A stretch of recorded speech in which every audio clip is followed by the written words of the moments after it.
ආයුබෝවන් ඔබට. අපි අද කතා කරමුද මේ ලෝකේ තියෙන භයානකම අසනීපයක් වන අර රුසියාවට වඩා ලොකු ඊර්ෂ්‍යාව. ඒ අසනීපය අපිට හැදීගෙන එනවද නැත්නම් හැදිලාද තියෙන්නේ? නැත්නම් හැදිලා ඒකට බෙහෙත් ගනිමින්ද ඉන්නේ? හැදෙන්න එනවද? චුට්ටක් ඒ ගැන බලමුද අද? අපි බොහෝ දෙනා සිතාගෙන ඉන්නේ ඊර්ෂ්‍යාව අපිට නැහැයි කියලා. ඒ වුණාට අපි දන්නේම නැතුව ඊර්ෂ්‍යාව හුළඟක් වගේ ඇවිල්ලා ඔබේ හදවත අපේ හදවත් වෙලා ගන්නවනේ. ඉතින් අපි බලමු ඊර්ෂ්‍යාව තිබුණාව ඉතින් තියෙන එකට අපි වටිනාකමක් දෙන්න නැතුව ඉන්නනේ ඉගෙන ගන්න තියෙන්නේ. ඉතින් ඔබත් ඊර්ෂ්‍යාව හින්දා දුක් වෙනවද? නැත්නම් ඊර්ෂ්‍යා කාර්යෝ හින්දා ඔබ දුක් වෙනවද? ඔබ ඊර්ෂ්‍යාවෙන් පෙළෙනවද? ඊර්ෂ්‍යාවට වටිනාකමක් දෙනවද? එහෙම නැත්නම් මේ කියන එක ඔබට අදාළම නැති වෙන්නත් පුළුවන්. කොහොම වුණත් කමක් නැහැ. චූටි වටිනාකමක් හරි අද මේ මාතෘකාවෙන් ඔබට ලැබෙයි. අපි නිතරම කතා වෙනවා අර මිනිස්සු අපිට ඊර්ෂ්‍යයි. අර මිනිස්සු අපිට ඊර්ෂ්‍යයි. අර ගොල්ලෝ අපිට ඊර්ෂ්‍යයි. ඉතින් ඔහොම අපිට ඉන්න අය අපිට ඊර්ෂ්‍යයි කියලා අපි කියලා යනකොට අපි චුට්ටක් බලමුද ඒක ඇත්තමද කියලා. ඉතින් ওই කතාවට කියන්නේ ඔයාගේ හිතේ තියෙන එක තමයි එළියේ විද්‍යාමාන වෙන්නේ කියලා. ඒකේ ඇත්ත චුට්ටක් බලලා අපි අද මේ ඊර්ෂ්‍යාව කියන අසහනේ ඔයාට තිබුණොත් චුට්ටක් හරි ඒකෙන් ගැලවෙන්න මගක් ඔයා ගමු අපි නේද? ඉතින් අපි මෙහෙම බලමුකෝ. ඔයාට වෙන කෙනෙක් කෙරෙහි ඊර්ෂ්‍යාවක් එනවද? අපි දැනගෙන නම් ඉන්නේ ඊර්ෂ්‍යාව කියන එක අපේ හිතේ ජනිත වෙන බව. ඔබ ප්‍රඥාවන්තයි ඇත්තරම. මේ ලෝකේ මහා සාගරේ රැලි වගේ නවත්තන්න බැරි කෙලස් ගංගාවකනේ අපි මේ ගිලිලා ඉන්නේ. අපිට ඒව නවත්තන්න බෑ, අත තියලා වළක්වන්න බෑ, ඉන්න එපා කියන්න බෑ. නමුත් අපි ඒක දැනගෙන හිටියොත් අපේ අකුසල් මට්ටම දුර වෙලා ජීවිතේ සැහැල්ලු වෙලා සැනසීම පැත්තට යන්න තියෙන ඉඩකඩ වැඩි. අපි බලමුද ඊර්ෂ්‍යාව ඇත්තටම ඔයාගේ හිතේ තියනවද නැද්ද කියලා. ඉතින් තරහ ගන්න නම් එපා. අද මේ මාතෘකාව එක ඔන්න තරහ එයි, මට බනින්නත් හිතෙයි. ඒ වුණාට චුට්ට වෙලාවක් අහගෙන ඉමු. ඊර්ෂ්‍යාවත් එක්ක අපි කොහොමද නෑදෑකම් පවත්වන්නේ? ඇත්තටම පිට මිනිස්සු කණ්ඩායම් 10 දෙනෙක් 20 දෙනෙක් 30 දෙනෙක් ඔයාට ඊර්ෂ්‍යයි කියලා ඔයා දන්නවද? ඔයාට කොහොමද ඒක දැනෙන්නේ? ඉතින් ඔයාට ඒගොල්ලෝ බාධා කරන නැති, කතා කියන නැති, බාධාවල් වගේම අකුල් හෙලන නැති. එතකොට හින්ට් පාස් කරනවා කියන්නේ එහෙම දේවල් මොනවා හරි ක්‍රියාමාර්ග වලින් ඔයාගේ හිතට බාහිර මිනිස්සු ඔයාට ඊර්ෂ්‍යයි කියලා කරනවා කියලා, ඔයාට ඊර්ෂ්‍යා කරනවා කියලා ඔයාට ඇත්තටම තහවුරුයිද? කොහොමද ඔයා මැන්නේ ඒක? එතකොට ඔයාගේ හිතේ ඊර්ෂ්‍යාව නැද්ද? ඒගොල්ලන්ගේ ඊර්ෂ්‍යාව ඔයා හොයාගන්න නම් ඔයා ඊර්ෂ්‍යාව කියන රෝගයේ රෝග ලක්ෂණ ගැන දැනගෙන ඉන්න ඕන නේද? එහෙම කියද්දි තේරුණාද මන්ද? අපි මෙහෙම බලමුකෝ. දැන් ඔයාට උණ ගැනුණාම ඔයා දන්නවා ඇඟ රිදෙනවා, ඔළුව රිදෙනවා, බඩ රිදෙනවා, කන්න බෑ, හිටගෙන ඉන්න බෑ, ඔළුව කැරකෙනවා. ඒ වගේ රෝග ලක්ෂණ තියෙනවනේ. ඉතින් ඒ රෝග ලක්ෂණ සියල්ලම අයිති වෙන්නේ මොකේටද? ඒ උණ කියන ලෙඩේටනේ. එතකොට ඔයා ස්ථීරවම දොස්තර මහත්තයාගෙන් අහගෙන නැත්නම් අත්දැකීමෙන් හරි ඔයා දැන් ස්ථීරවම ඔයා දන්නවා ඔයාට උණ ගැනිලා. ඉතින් උණ ගැනිලා උණට අදාළව තමයි අර රෝග ලක්ෂණ ටික පහළ වෙන්නේ. ඊට පස්සේ ඔයාට දැන් උණ හොඳයි. පුන්න ටික දවසක් යනකොට ඔයාගේ යාළුවෙකුට හරි නෑදෑයෙකුට හරි දන්න කෙනෙකුට හරි උණ හැදෙනවා. දැන් එයාගේ තියෙනවා ඔයාගේ තිබිච්ච රෝග ලක්ෂණ ටික. එයාටත් වමනයන් එනවා, කන්න බෑ, ඇඟ රිදෙනවා, ඔළුව රිදෙනවා, ඔළුව පැලෙන්න එනවා, නැකිටගෙන ඉන්න බෑ, ඇඟට පණ නැහැ.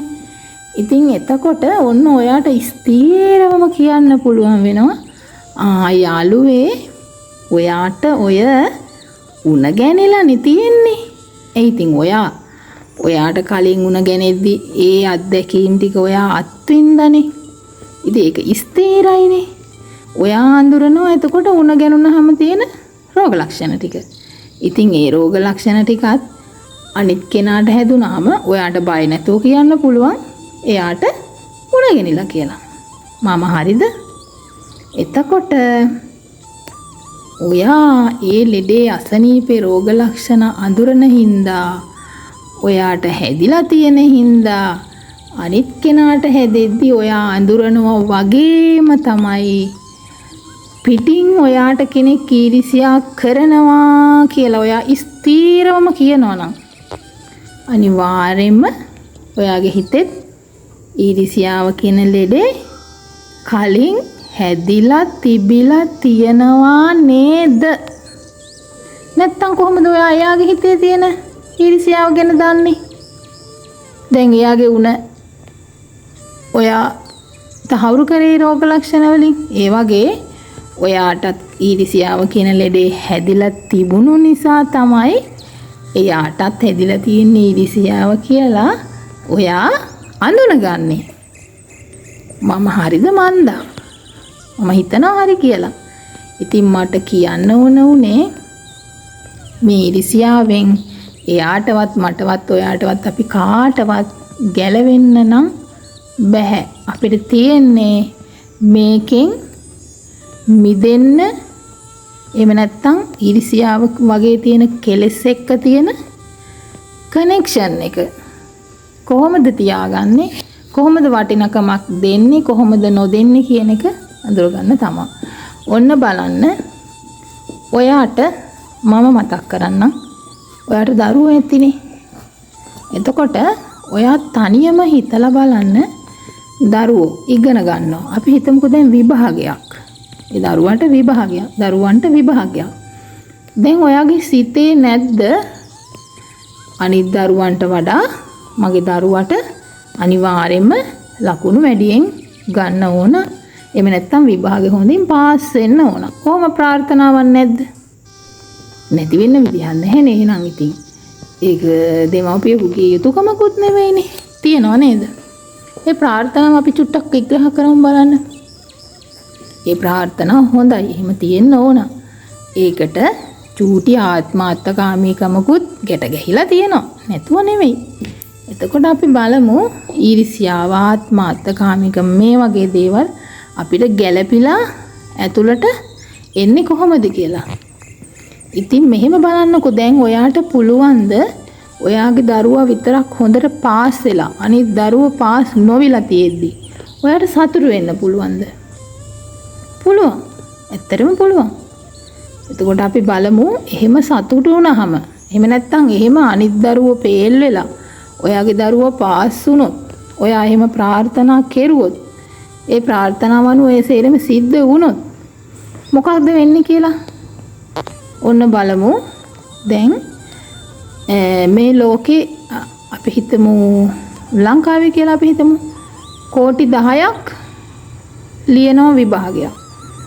ඔයාගේ දරුවොත් ඇතුළු. එතකොට ඔයාගේ දරුවා අනිත් සියලුම දෙනාට වඩා පාස් වෙන්න ඕන කියලා හිතුවට කමක් නැහැ. නමුත් අනිත් දරුවෝ පාස් වෙන්න ඕනමයි කියලා ඔයාට හිතා ගන්න බැරි වෙනවද? එයාලත් පාස් වුණොත් කමක් නැහැ කියන සිතුවිල්ලක් එනවද? අන්න එතනයි හොඳටම අපි පරීක්ෂාවෙන් බලන්න තියෙන්නේ. ඔන්න බලන්න අන්තිමට වෙන දේ. ඔයාගේ ප්‍රාර්ථනාව වැඩ කරන්නේ කොහොමද කියලා. ඔයාගේ දරුවෝ හොඳටම පාස් වෙලා, හොඳටම යහපත් වෙලා, හොඳටම සාර්ථක වෙලා ඉන්නවා. එතකොට සෙසු දරුවෝ කැල ඒ තරම්ම සම්පූර්ණ නැහැ. එහෙම නැත්නම් පාස් නැහැ. එහෙනම් සමත් නැහැ. යහපත් නැහැ. එතකොට දැන් ඔයාට ලොකු සතුටක් එනවා. මොකද ඔයා දිනුවා, ඔයාගේ දරුවෝ දිනුවා, ඔයාගේ දරුවන්ගේ අනාගතේ දිනුවා, අනිත් අය පරාද වුණා. මේ වගේ හැඟීමක් ඉනවද බලන්න විතරයි මම මේක කියන්නේ. ඉනවද බලන්න. එහෙම ආවොත් ඒකේ ආනිසංස බලමු අපි. දැන් ඔයාගේ දරුවෝයි අනිත් දරුවෝයි දැන් ඔන්න අනාගතයට පිවිසෙන්නේ ඒගොල්ලෝ එකම ටයිම් එකේ, එකම කාලේ, එකම විදියට, එකම යුගයේ, එකම දොරකඩකින් තමයි අනාගතය කියන අපි කියමුකෝ පිට්ටනියක් වගේ කියලා අනාගතය කියන තැනට අවදි වෙන්නේ සියලු දෙනාම, සියලුම මිනිස් ජාතිය, සියලුම දරු කැල, සියලුම දරුවෝ, සියලුම ශිෂ්‍යෝ එකටමයි ඇතුල් වෙන්නේ. ඔන්න බලන්න ඇතුල් වෙද්දී ඔයාගේ ප්‍රාර්ථනාව වැඩ කළේ කොහොමද කියලා. ඔයාගේ දරුවා යහපත් වුණා, සාර්ථක වුණා, පාස් වුණා. අනිත් කට්ටිය ඒකේ ඍණ පැත්ත වුණා. ඍණ ගුණ යහපත් නැහැ, අයහපත් වුණා, පේල් වුණා, දක්ෂ නැති වුණා. ඔන්න බලන්න දැන් ඒගොල්ලෝ එකටම සමාජයේ වැජ වෙනවා. වැජ වෙනකොට මොකද වෙන්නේ? අර ඔයාගේ ප්‍රාර්ථනාව අනුව ගොඩ ගිය කොටසයිනේ.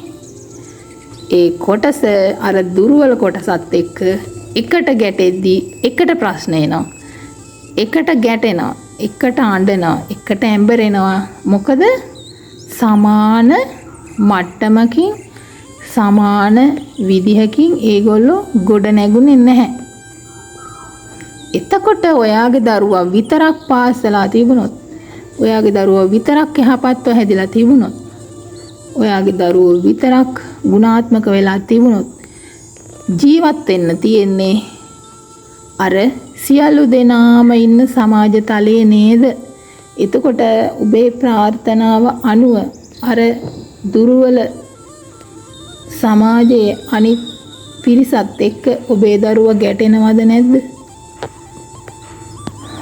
මම මේ සියුම් තැනක් කතා කරුවේ අපි හැමෝටම මුණ දෙන්න වෙන කෙලෙස්, ඊර්ෂ්‍යාව, තණ්හාව, ආත්මාර්ථකාමී ගති තිබුණොත්, මම හිතන්නේ ඔබට තියෙයි කියලා, තිබුණොත් අපි ඒ වගේ ගොඩ යමු. අපි පරාර්ථකාමී වෙමු.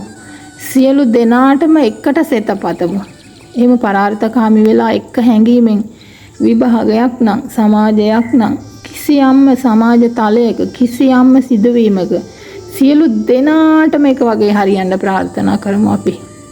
එහෙම නොවුනොත් මෙන්න මේ ආනිසංසෙ ඔබ හෝ ඔබේ දරුවා විතරක් හෝ ඔබේ නෑදෑය විතරක් හෝ විතරක් ගොඩ ගියොත් අපි ජීවත් වෙන්නේ එකම මනුස්ස තලේ, එකම කාලේ, එකම යුගයේ, එකම තලයක ජීවත් වෙද්දී ඒකයි අද කාලේ මිනිස් ගුණදම් විපර්යාස වෙලා, ගුණධර්ම අහිමි වෙලා 100ට 200ක් එක්කෙනෙකුගේ අනිත් එක්කෙනාගේ 120ක් 150ක් වගේ වෙනස් ගුණධර්ම තල නිසා ඔබේ දරුවත්, මගේ දරුවත්, සමස්ත මහ ජනතාවම, සමස්ත අනාගතයේම, සමස්ත මිනිස් සංහතියම මෙන්න මේ ආත්මාර්ථකාමී ඊර්ෂ්‍යාකාරී ගති නිසා පෝෂණය වෙලා තියෙනවා. අපි දැකලා තියෙනවා ශිෂ්‍යත්වයේ වගේ ප්‍රාථමික අවස්ථාවල අනේ දුර්වල දෙමව්පියෝ හැසිරෙන හැටි මේ වීඩියෝ කෝටියක් කළත් ඒ වගේ ආනිසංසවත් ඒකේ දුර්වලකම්වත් කතා කරලා නිමක් නැහැ. මම කියන්නේ, මම ආරාධනා කරන්නේ ඔබේ අපේ හිතවල යාන්තමින් හෝ මේ වගේ ඊර්ෂ්‍යාවක් හෝ තණ්හාවක් හෝ ආත්මාර්ථකාමී ගතියක් හෝ වැඩිගෙන එනවනම් හෝ වැඩිලා තිබුණොත් හෝ වැඩෙන්න ඉස්සරහට එන්න පුළුවන් කියන අවදානම තියාගෙන මගේ මේ චූටි කතාව තුල අරගන්න දෙයක් තියෙනවා. ඒක අරගෙන අපි ඒ නම් කරපු ඒ වගේ තියෙන කෙලෙස් එක්ක නොබැඳී හිත සැහැල්ලු කරගෙන සමස්ත දරු කැලට හෝ සමස්ත මිනිස් ජාතියටම හෝ සමස්ත ලෝකවාසීන්ටම හෝ එක වගේ ඔයාගේ දරුවත් අපේ දරුවෝ අපේ, ඔයාගේ මගේ කියලා නැහැ. දරුවෝ නම් දරුවමයි. මිනිස්සු නම් ඔයාගේ මගේ කියලා නැහැ. සියලුම මිනිස් ජාතිය අපි ඔක්කොම මිනිස්සු. අන්න ඒ පරාර්ථකාමී හැඟීමට අවදි වෙමුද? තරහ යන්නත් ඇති, ඇත්ත කියලා හිතෙන්නත් ඇති, බොරු කියලා හිතෙන්නත් ඇති. කොහොම හිතුණත් කමක් නැහැ. අද මේ කතා කරපු මට හිතුණු දේ, මම සමාජයෙන් දැකපු දේ, අම්මලා ගොඩ ආත්මార్థකාමී වෙන තැනක්, මේ විභාග, ඉස්කෝලවල වැඩ, ඒ වගේ තැන්වල පහත්ම විදියට හැසිරෙනවා ගොඩාක් අපි දැකලා තියෙනවා. හරිම දුකයි ඒක කියන්න. අන්න ඒ තැනට ඔබපත් වෙන්න සුදුසු නැහැ. ඔබ ගුණධර්ම පිරුණු දෙමව්පියෙක් වෙනවා නම් මම සතුටුයි. ඒ කතාව තමයි අද මට කියන්න තිබුණේ. ඉතින් ඔබට වෙනද වගේම නිදුක් නිරෝගී සුවය දීර්ඝායුෂ ලැබේවා.